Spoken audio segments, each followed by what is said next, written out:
Bonjour à tous, alors aujourd'hui c'est fenaison. Donc la fenaison c'est une méthode qui consiste à faucher de l'herbe pour la faire ensuite sécher et la donner ensuite en nourriture aux animaux pendant l'hiver. Ou en saison, par exemple en été quand il fait chaud et qu'il n'y a pas d'herbe dans les champs pour que les vaches mangent. Donc aujourd'hui ce qu'on va faucher c'est de la luzerne.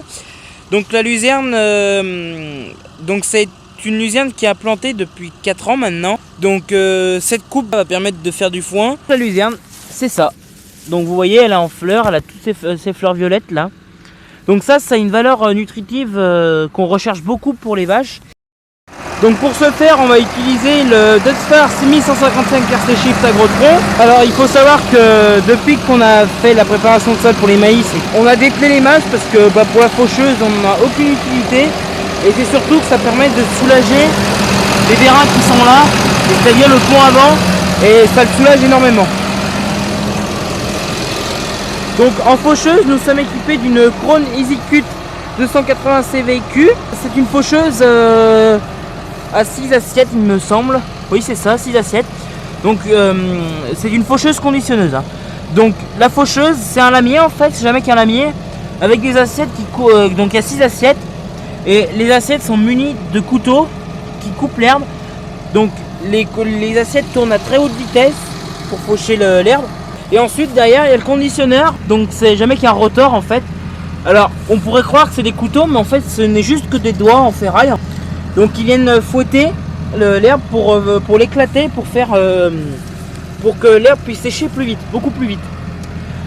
Donc il y a un réglage là sur le conditionneur, donc on peut le régler à ce qu'il soit plus ou moins agressif. Donc là on l'a réglé au milieu, mais pour la luzerne c'est presque trop que cette luzerne on ne va pas la faner, parce que le souci qu'il y a c'est que si on la fane, et tout le trèfle qui est là, le trèfle ou même la luzerne, en fait si on la fane, toutes les feuilles vont tomber au sol, et les feuilles en fait c'est ce qui a le plus de valeur nutritive. Donc on veut ne surtout pas perdre les feuilles. Donc voilà. Donc maintenant je vais aller vous faire voir comment je gère l'avancement du tracteur. Donc là on se retrouve dans la cabine. On va partir faucher. Donc pour la mise en route, la cardan. Donc c'est normal que le tracteur ait une légère baisse de régime, parce que la faucheuse il faut énormément de coups pour la démarrer. C'est surtout en fait si vous voulez l'inertie du conditionneur surtout qui demande énormément de puissance. Donc il faut savoir que la faucheuse tourne en 540 tours par minute. Alors ensuite on va monter les gaz, parce que là je suis 840 tours moteur. Donc là j'augmente mes gaz. Je vais l'augmenter jusqu'à 1660 tours et quelques. Donc là je monte progressivement pour voir s'il n'y a pas de bruit.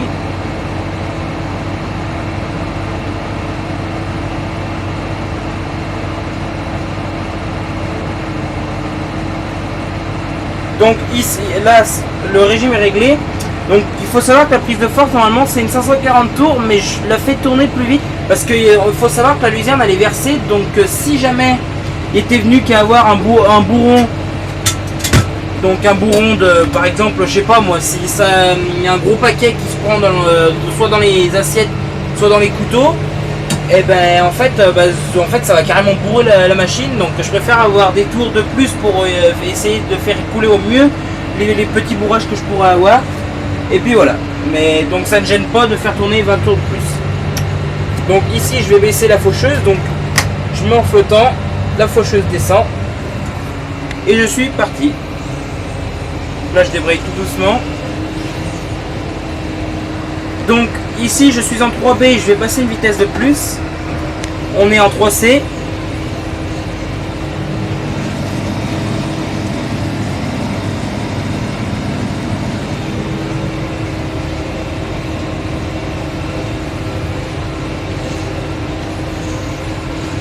Donc là je suis en train de finir les bords de champ, donc les fourrières. Donc là j'ai fait, attends que je me souvienne parce que j'ai complètement oublié. J'en ai fait 1, 2, là c'est le 8ème là que je suis en train de faire, voilà. C'est le 8ème, et c'est le dernier tour que je ferai en fait. Je préfère, alors il y en a certains qui font 6 tours, Mais là, il faut savoir que ma faucheuse, elle fait que 2,40 m ou 2,50 m de large, je sais plus trop. Mais moi, je préfère avoir beaucoup de place. Donc là, je fais une marche arrière. Je préfère avoir un peu plus de place et être tranquille pour faire mes manœuvres en bout de champ que d'être serré. Et voilà, je préfère avoir de la place pour faire mes demi-tours parce que certains ne font que 6 tours. Mais moi, j'en fais 8. Comme ça, je suis plus tranquille.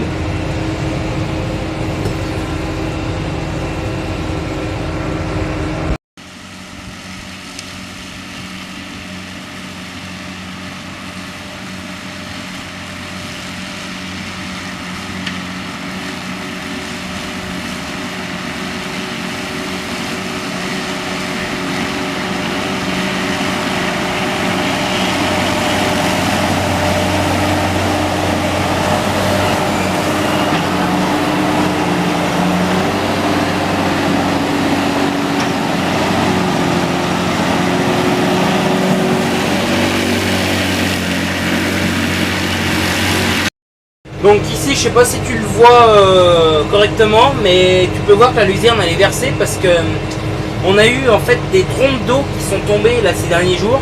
Donc du coup la luzerne ça nous l'a plaqué au sol carrément. Et donc du coup je ne peux pas rouler vite. Parce que la dernière fois que j'ai fauché ce champ, j'ai pu rouler à 11 km/h parce que la luzerne elle était droite et ça allait impeccable. Mais là, comme la luzerne est couchée, si je roule trop vite, en fait, ce qui va se passer, c'est que la faucheuse va mal couper l'herbe. Et donc, du coup, après, on va s'en retrouver la moitié par terre. Quand on va vouloir endainer, il va y en rester la moitié par terre. Donc, je préfère rouler doucement et que ça coupe bien.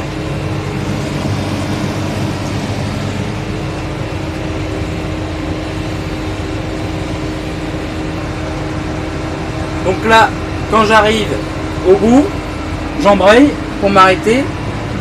Donc là, ouais, tu vois, j'ai embrayé légèrement trop tôt, mais ça a fait quand même. Ici, je vais lever la faucheuse. Ici, je mets en marche arrière, je recule. Alors ici, vu que je suis un peu en descente, je suis obligé d'un peu appuyer sur le frein parce qu'autrement, le tracteur il part trop vite, même si je débraye doucement. Ici, je baisse la faucheuse et on est reparti.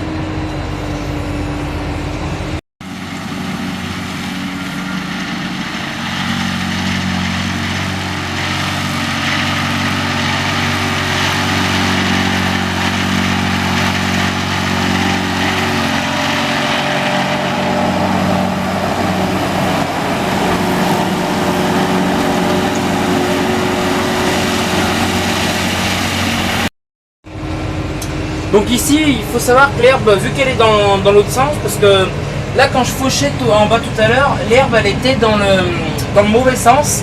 Et donc là, vu que je suis en train de la reprendre, la rebrousse-poil, donc là, ce qu'on va faire, c'est qu'une fois qu'on aura passé le virage, là, je vais prendre une vitesse de plus, donc je vais passer en 3D, parce que ça va mieux pour ramasser l'herbe. Là, c'est vrai qu'en ce sens-là, il n'y a pas photo, je peux aller un peu plus vite, parce que là, je roule à 9 km/h.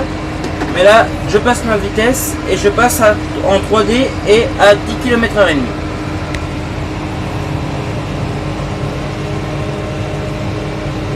Donc il faut que je fasse en sorte que ma roue, que je voie la moitié du garde-boue en fait sur l'herbe qui n'est pas coupée en fait. C'est un peu un repère que je me suis fixé en fait. Pour éviter que je roule trop loin sur l'herbe coupée ou trop sur l'herbe non coupée.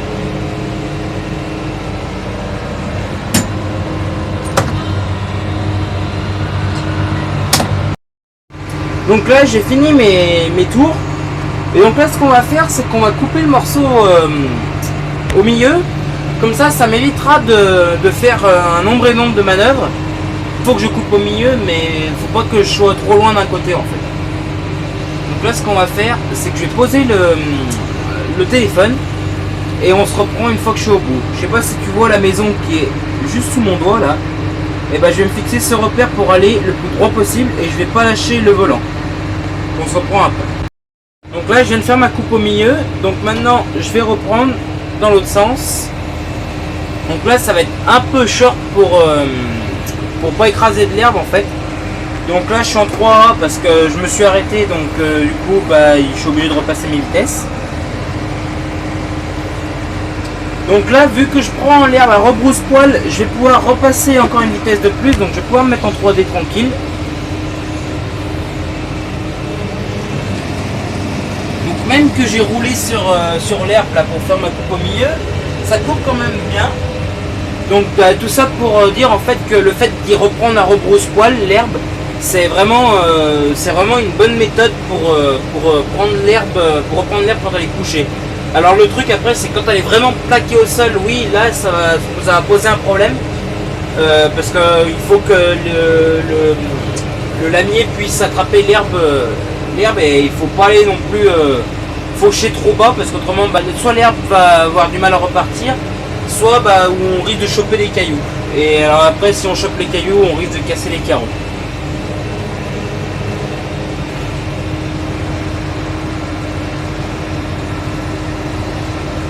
Donc là je vais arriver au bout.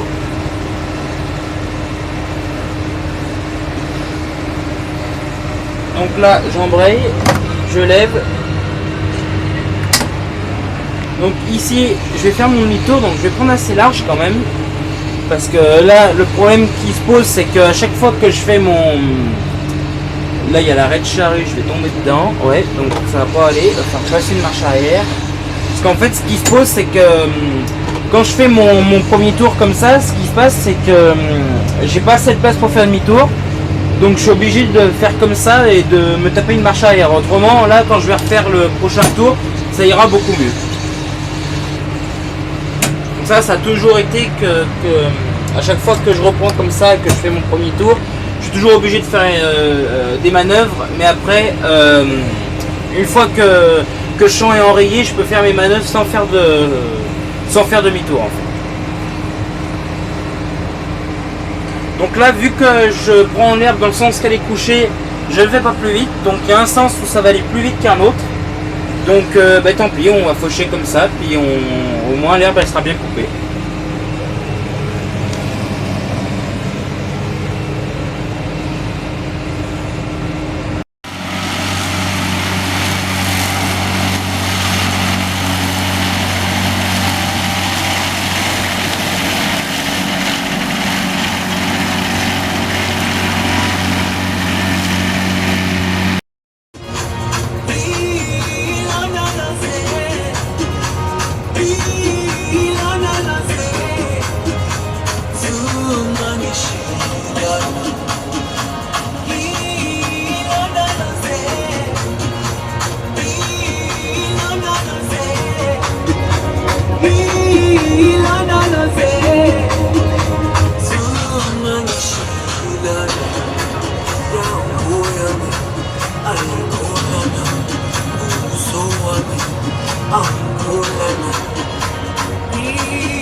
Donc là nous voici arrivés à l'endénage. Donc l'endénage c'est une opération qui consiste à rassembler la luzerne en andin. Donc ce que tu peux voir c'est qu'elle a déjà été endénée. Alors comme j'ai dit lors du fauchage on ne mettra pas un coup de faneuse parce qu'autrement si on y met un coup de faneuse, ce qui va se passer c'est qu'on va perdre toutes les feuilles. Et les feuilles c'est ce qui fait la valeur nutritive de la luzerne. Donc on préfère endéner et la retourner plusieurs fois avec l'endéneur pour qu'elle puisse sécher du mieux possible. Alors pour ce faire on va utiliser le Dudstar 6155 RC Shift Agrotron et derrière l'endéneur double drainé de marque Ziegler Twin 605 ED. Donc un endéneur à deux toupies. L'endéneur c'est jamais que des peignes en fait avec des griffes qui viennent frotter le sol et rassembler pour faire une belle ligne comme ça qu'on pourra ramasser avec la presse. Donc on va aller faire un tour en cabine du tracteur, voir comment je gère l'avancement. Donc au passage au sol la luzerne, donc tu peux voir qu'elle a quand même encore assez verte. Même là en dessous elle est vraiment verte. Alors on voudra botter ça demain. Donc là à l'heure actuelle on est vendredi, on a fauché lundi. Donc en fait Le mardi, on a laissé la luzerne tranquille. Mercredi, on l'a retourné une fois. Hier, on l'a retourné encore une fois. Et là, aujourd'hui, c'est la dernière fois qu'on la retourne. Qu'elle puisse sécher. Donc, ça, demain, en théorie, ce sera sec. Après, si la luzerne, elle est encore un peu verte quand on la bottelle, c'est pas grave parce que les bottes, elles vont rester encore plusieurs jours dans le champ pour qu'elles puissent sécher. Donc là, on est parti. Donc là, je vais d'abord commencer par desserrer le frein à main. Parce que vu qu'on est en pente, le tracteur avait tendance à descendre un petit peu tout à l'heure. Ici, marche avant. Baissez un peu le volant. On est parti. Alors ici, l'Andin, je sais pas si tu le vois, il est un peu plus foncé que les deux là. Donc on va reprendre celui-ci pour pousser l'Andin là-bas.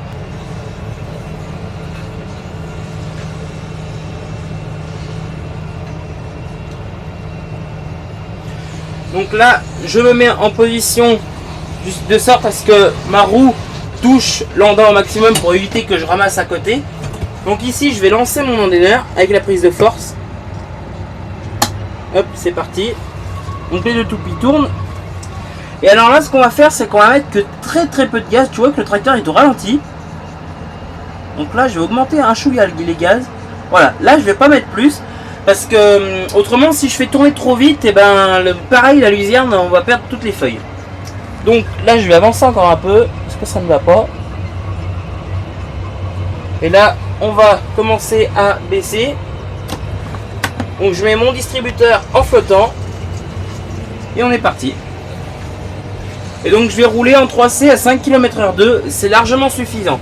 Il ne faut pas aller trop vite parce qu'autrement l'endaineur va mal ramasser la luzerne. Là tu peux voir dans le rétroviseur que l'Andin ne le déplace pas beaucoup d'un mètre de large quoi.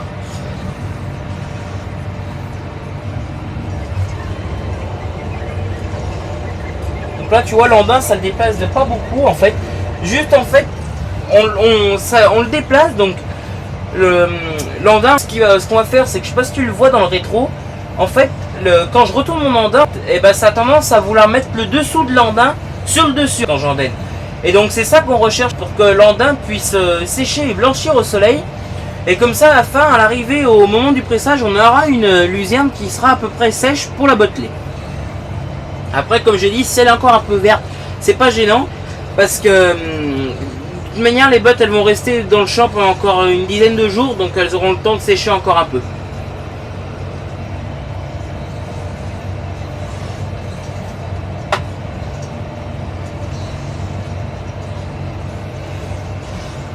Donc là tout à l'heure quand je suis arrivé, j'ai fait ce Andin là.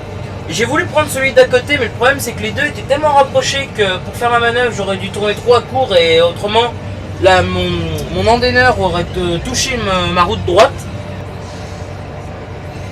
Donc là je vais arriver en bout de champ. Et il faut que je fasse en sorte que ma première toupie arrive collée à cet Andin là. Et tu vois, tout est rassemblé là-bas. Donc ce que je vais pouvoir faire c'est que je lève mon endaineur et là je vais reprendre l'Andin qui est juste à côté que j'ai pas pu prendre tout à l'heure. J'espère que ça ne pas trop à court. Non c'est bon ça passe. Donc là même si je roule dessus un peu c'est pas grave. Donc là je vais faire en sorte que ma deuxième toupie ne touche pas l'Andin. Donc là ça ira. Ici je mets en flottant et on est reparti. Et donc là pareil je ne touche pas les gaz, je laisse quasiment au ralenti et ça avance quand même. Voilà.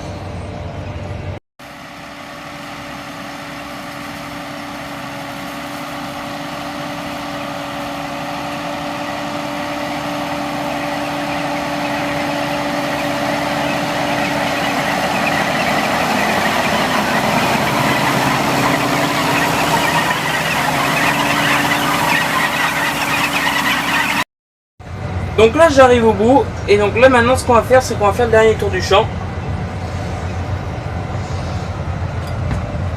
Donc là ici hop, je m'arrête, je lève l'endaineur et donc là on va attaquer à faire le tour. Donc je vais baisser l'endaineur juste ici. Là je l'avais relevé pour éviter de toucher l'Andin. Donc là je rebaisse l'endaineur et je repars.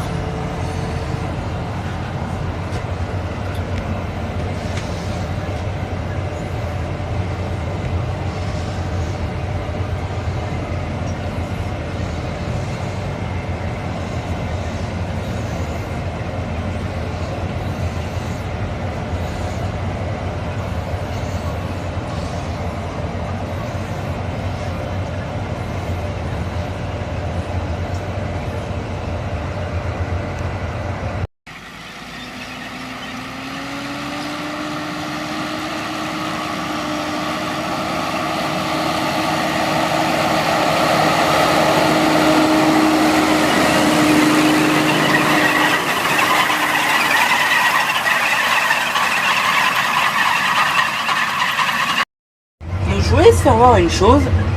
Je sais pas si tu vois. Bon, là j'ai ralenti le tracteur pour que je puisse te faire voir. Je sais pas si tu vois que les peignes ils s'inclinent à un moment donné. Donc là au pied du tracteur tu vois qui rasent le sol donc pour racler, pour ratisser l'herbe. Et quand ils sont de l'autre côté, ils ont tendance à vouloir relever le nez. Donc ça c'est fait exprès justement, c'est pour éviter de racler de la terre. Parce que tu vois déjà un peu sur le bord ça en racle un peu. Donc voilà, là les peignes c'est fait exprès qu'ils relèvent un peu le nez quand ils font le tour. Mais après quand ils sont devant, ils raclent le sol pour ratisser la matière. Voilà.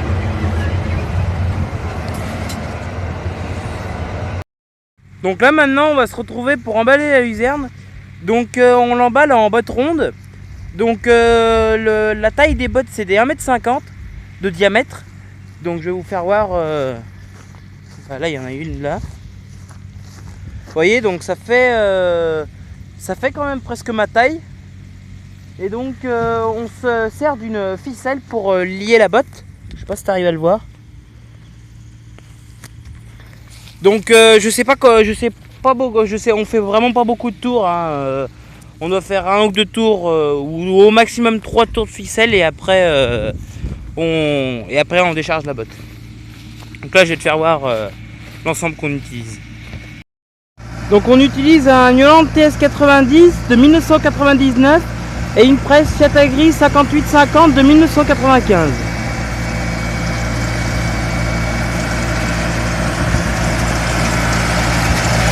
Donc là tu peux voir le pick-up qui ramasse l'herbe. Là il est obligé de ralentir parce que ça fait des gros paquets.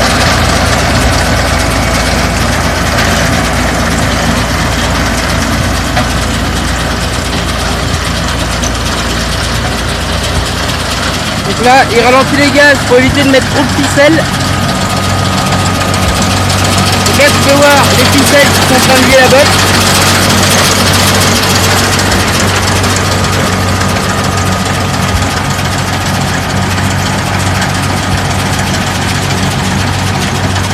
Et donc une fois que la botte est finie de ficeler, les couteaux coupent la ficelle et la porte s'ouvre. Voilà. L'éjecteur balle propulse la balle assez loin pour que la porte puisse se refermer. Et après il est reparti. Il remet un peu de gaz.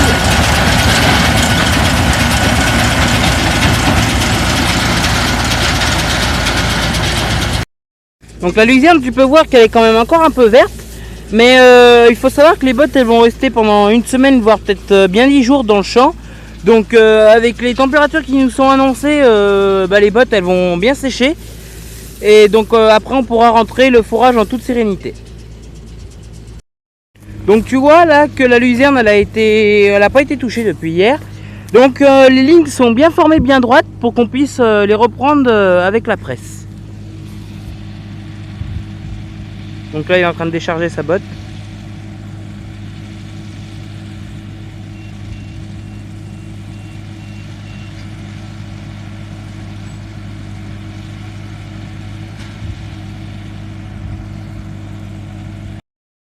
Donc la presse c'est jamais que des rouleaux et des courroies qui font tourner.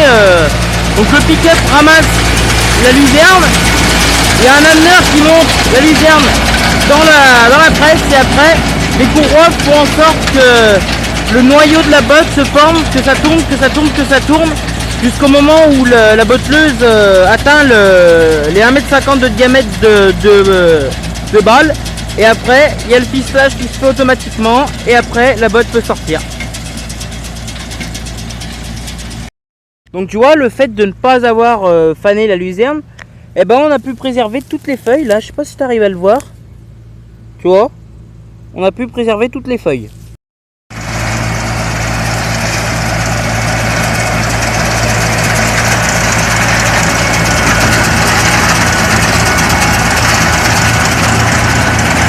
Là, la botteleuse est pleine.